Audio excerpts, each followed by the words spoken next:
दोस्तों, एक ऐसा युद्ध जिसमें 3 असुरों ने हजारों वर्षों तक देवताओं को भी चुनौती दी। 3 नगर, 3 असुर और एक ऐसा वरदान जिसे तोड़ना नामुमकिन था। लेकिन उसी एक असंभव क्षण में महादेव ने एक ही बाण से पूरी त्रिपुरा को भस्म कर दिया।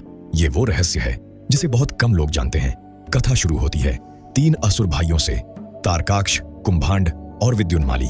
इन्होंने ब्रह्मा की कठोर तपस्या की और ऐसा वरदान मांगा कि उनका विनाश तभी होगा जब उनके तीनों नगर एक सीधी रेखा में एक साथ आएं और एक ही बाण से उनका अंत हो। इस वरदान के घमंड में उन्होंने बनाए 3 अभेद्य नगर, त्रिपुरा, एक स्वर्ण का आकाश में उड़ता हुआ, दूसरा रजत का अंतरिक्ष में चमकता हुआ और तीसरा लौह का पृथ्वी पर अडिग खड़ा। ये तीनों नगर हजारों वर्षों में केवल एक पल के लिए एक सीध में आते थे। असंभव शर्त, अजेय वरदान। इसके बल पर त्रिपुरासुरों ने देवताओं पर अत्याचार शुरू कर दिया। अर्षियों का तप भंग, यज्ञ रुक गए।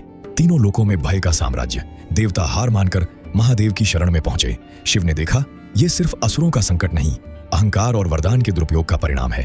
तब महादेव ने तैयार किया एक दिव्य रथ। पृथ्वी बनी रथ, सूर्य चंद्र बने पहिए, ब्रह्मा बने सारथी, विष्णु बने धनुष, शेषनाग बनी प्रत्यंचा।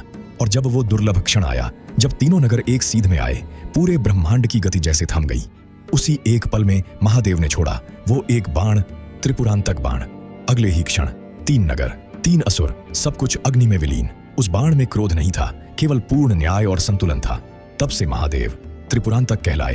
क्या आप जानते थे ये छिपा हुआ रहस्य?